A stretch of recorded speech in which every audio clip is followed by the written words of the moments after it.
नमस्ते बच्चों। आज के वर्चुअल कक्षा में आप सभी का स्वागत है। हम लोग डायरी का पन्ना पाठ पढ़ रहे थे। उसके दो क्लासेस हम लोगों ने पूरा किया था। आज आखिरी अंश जो थोड़ा बहुत बचा हुआ है उसको आज पूरा करेंगे, खत्म करेंगे। तो छात्रों, अब तक हमने देखा कि डायरी का पन्ना, सीताराम सेकसरिया के उस डायरी के पन्ने में किस दिन के का वर्णन है? 26 जनवरी 1931। उस दिन कोलकाता में स्वतंत्रता दिवस समारोह को किस प्रकार मनाया गया था, इसका वर्णन डायरी के इस पन्ने में है। उसके बारे में हम लोग पढ़ रहे थे।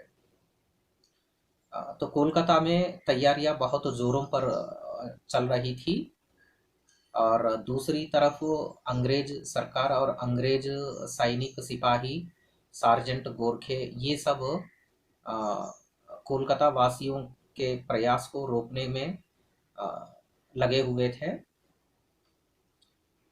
तो इसमें बड़े बाजार का जिक्र हुआ था। बड़े बाजार में जो तैयारियां हो रही थी उसका वर्णन सीताराम सेकसरिया ने किया था। उसके बाद सुबह से ही पुलिस ने जितने भी सार्वजनिक मैदान है, पार्क है, उनको घेर लिया था, अपने अधीन में कर लिया था। फिर भी भोर से पहले, सुबह से पहले ही श्रद्धानंद पार्क में और तारा सुंदरी पार्क में झंडा फहराया गया था, और कोलकाता के मुख्य नेताओं को गिरफ्तार कर लिया गया था, जिसमें पूर्णोदास और पुरुषोत्तम राय, ये दोनों प्रमुख थे। उसके बाद 11 बजे को जब लेखक मोटर गाड़ी पर बैठ करके कोलकाता में घूम रहे थे, तो उन्हें बहुत खुशी हो रही थी। जगह जगह पर लोग बड़े उत्साह और जोश उमंग के साथ घूम रहे थे, हाथों में झंडा लेकर के। तो शाम को सभा होने वाली थी। मॉन्यूमेंट के नीचे झंडा फहराया जाएगा, और समय भी दिया गया था कि 4:24 को वहां पर सभी लोगों को एकत्रित होना है और झंडा फहरा करके प्रतिज्ञा पढ़ी जाएगी। तो महिलाओं का भी योगदान सराहनीय रहा। महिलाएं टोली बना करके, जुलूस लेकर के मॉन्यूमेंट की तरफ बढ़ रहे थे, और सुभाष बाबू की भी टोली वहां पहुंचने वाली थी। और पुलिस कमिश्नर का नोटिस निकला था कि जो लोग इस सभा में भाग लेंगे तो उसे गैर कानूनी माना जाएगा, अपराध माना जाएगा, और उन्हें गिरफ्तार किया जाएगा। इस तरह का नोटिस पुलिस कमिश्नर का निकला हुआ था। लेकिन कांग्रेस की तरफ से जो नोटिस, कांग्रेस काउंसिल की तरफ से जो नोटिस निकला था, उसके अनुसार 26 जनवरी 1931 को शाम के 4:24 को मॉन्यूमेंट के नीचे झंडा फहराया जाएगा और प्रतिज्ञा पढ़ी जाएगी। उसमें सभी कोलकाता वासियों को आमंत्रित किया गया था। तो इस प्रकार चल रहा था। तो छात्रों, अब हम लोग आगे चलते हैं। पेज नंबर 71 में नीचे से सेकंड पैराग्राफ से शुरू करेंगे। देखिए, टेक्स्ट बुक में देखेंगे सभी लोग। ठीक 4:10 पर सुभाष बाबू जुलूस लेकर आए। उनको चौरंगी पर ही रोका गया, पर भीड़ की अधिकता के कारण पुलिस जुलूस को रोक नहीं सकी। मैदान के मोड़ पर पहुंचते ही पुलिस ने लाठियां चलानी शुरू कर दी। बहुत आदमी घायल हुए। सुभाष बाबू पर भी लाठियां पड़ी। सुभाष बाबू बहुत जोरों से वंदे मातरम बोल रहे थे। ज्योतिर्मय गांगुली ने सुभाष बाबू से कहा, आप इधर आ जाइए, पर सुभाष बाबू ने कहा, आगे बढ़ना है। तो 4:24 को सभा होने वाली थी मॉन्यूमेंट के पास, लेकिन 3 बजे से ही लोग टोलियां बना करके वहां के मैदान में चारों तरफ घूम रहे थे। और सुभाष बाबू 4:10 को कहाँ पर पहुंचे थे? अपना जुलूस लेकर के चौरंगी पर पहुंच गए थे। मतलब मॉन्यूमेंट से थोड़ी दूर पर पहुंच गए थे, चौरंगी पर। तो वहां पर उन्हें रोका गया था, लेकिन भीड़, उनके साथ लोग बहुत ज्यादा थे, इसलिए पुलिस वाले उनको रोक नहीं पाए। तो सुभाष बाबू आगे बढ़े जुलूस को लेकर के, और ये मैदान के पास लगभग पहुंच ही गए। तो वहां के मोड़ पर पुलिस वालों ने फिर से उनको रोका, और कार्यकर्ताओं पर लाठियां चलाई, बहुत सारे लोगों के सिर फटे, खून बह रहा था। तो वहां पर मौजूद ज्योतिर्मय गांगुली ने सुभाष चंद्र बोस से कहा कि आप इस तरफ आइए ताकि आप लाठियों से बच सकते हैं। पुलिस वाले जो लाठियां बरसा रहे थे, डंडे से पीट रहे थे, तो उसे देख करके ज्योतिर्मय गांगुली ने कहा कि आप इस तरफ आ जाइए। लेकिन सुभाष बाबू ने कहा कि नहीं, मुझे आगे ही बढ़ना है, पुलिस वालों की मारपीट से मुझे डरना नहीं है, आगे बढ़ना है और मॉन्यूमेंट के पास पहुंचना ही है। तो इससे पता चलता है कि सुभाष बाबू में जो प्रतिबद्धता थी, मतलब ऐसा आदमी नहीं थे कि लोगों को आगे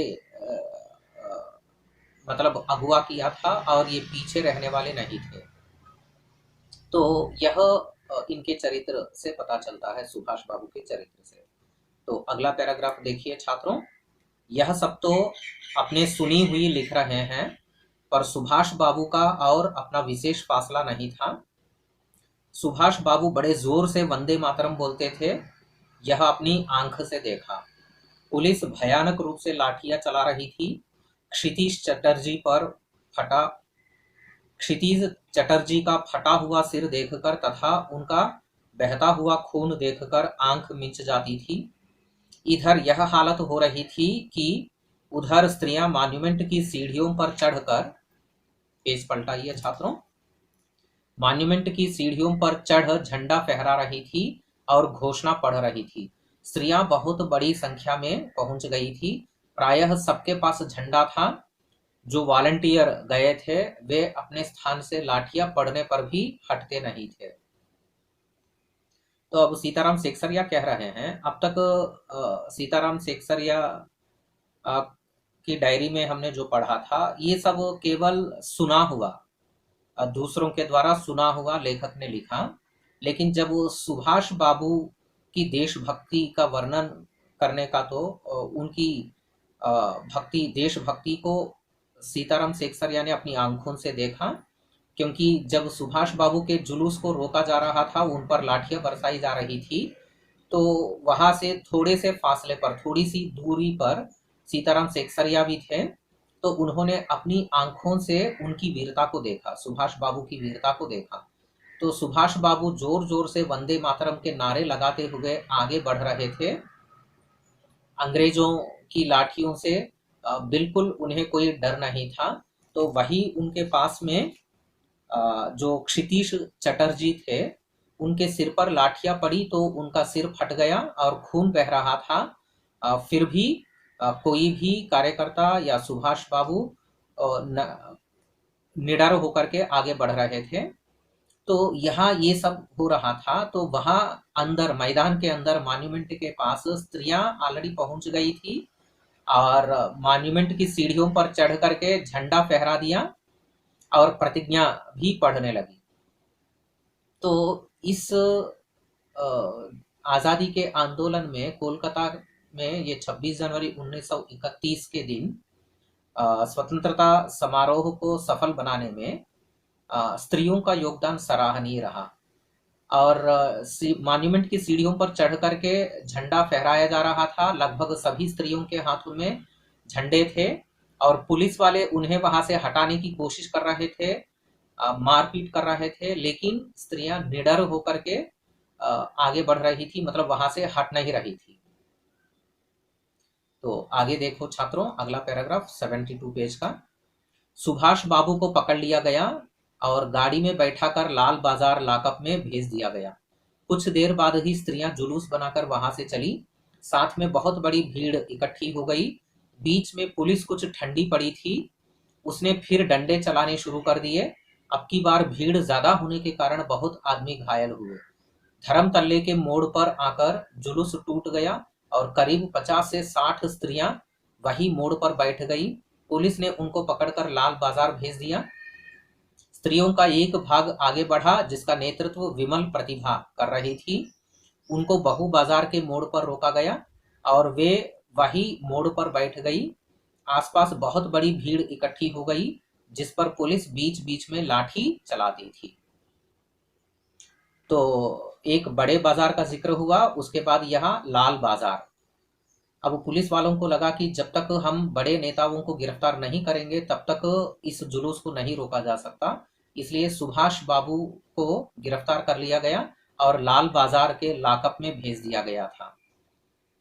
फिर भी लोग रुके नहीं थे और खास करके स्त्रियां आगे बढ़ रही थी और लोगों के जुलूस धर्मतल्ले के मोड़ पर, यह एक इलाका है धर्मतल्ला, जैसे लाल बाजार है वैसे ही धर्मतल्ले के मोड़ पर आने के बाद पुलिस वालों ने अपना जो रौब दिखाया था उससे वहां पर जुलूस टूट गया था, यानी लोग इधर उधर हो गए थे। लेकिन स्त्रियां आगे बढ़ने लगी, धर्मतल्ले के मोड़ पर वहीं पर बैठ गई थी और पुलिस ने उन्हें पकड़ करके लाल बाजार के स्टेशन में भेज दिया गया था। लेकिन ये स्त्रियों का नेतृत्व कौन कर रही थी? विमल प्रतिभा कर रही थी। तो ये तो वहीं पर बैठ गई थी धर्मतल्ले के मोड़ पर। तो आगे देखते हैं छात्रों। इस प्रकार करीब पौन घंटे के बाद पुलिस की लारी आई और उनको लाल बाजार ले जाया गया। और भी कई आदमियों को पकड़ा गया। ब्रजलाल गोयनका जो कई दिन से अपने साथ काम कर रहा था और दमदम जेल में भी अपने साथ था, पकड़ा गया। पहले तो वह झंडा लेकर वंदे मातरम बोलता हुआ मॉन्यूमेंट की ओर इतने जोर से दौड़ा कि अपने आप ही गिर पड़ा और उसे एक अंग्रेजी घुड़सवार ने लाठी मारी, फिर पकड़कर कुछ दूर ले जाने के बाद छोड़ दिया। इस पर वह स्त्रियों के जुलूस में शामिल हो गया और वहां पर भी उनको छोड़ दिया। तब वह 200 आदमियों का जुलूस बनाकर लाल बाजार गया और वहां पर गिरफ्तार हो गया। मदालसा भी पकड़ी गई थी। उससे मालूम हुआ कि उसको थाने में भी मारा था। सब मिलाकर 105 स्त्रियां पकड़ी गई थी। बाद में रात को 9 बजे सबको छोड़ दिया गया। कोलकाता में आज तक इतनी स्त्रियां एक साथ गिरफ्तार नहीं की गई थी। करीब 8 बजे खादी भंडार आए तो कांग्रेस ऑफिस से फोन आया कि वहां बहुत आदमी चोट खाकर आए हैं और कई की हालत संगीन है, उनके लिए गाड़ी चाहिए। जानकी देवी के साथ वहां गए। बहुत लोगों को चोट लगी हुई थी। डॉक्टर दासगुप्ता उनकी देखरेख तथा फोटो उतरवा रहे थे। उस समय तक 67 आदमी वहां आ चुके थे। बाद में तो 103 तक आ पहुंचे। तो इस प्रकार छात्रों की पुलिस वाले जगह जगह पर जुलूस को तोड़ने की कोशिश कर रहे थे और बहुत सारे लोगों को मारपीट कर रहे थे। कार्यकर्ताओं के सिर फट गए, खून बह रहा था, फिर भी कोई भी रुकने का नाम नहीं ले रहा था। तो स्त्रियां भी नहीं रुक रही थी। उनके हटाने पर भी फिर भी बार बार जुलूस लेकर के आगे बढ़ रही थी।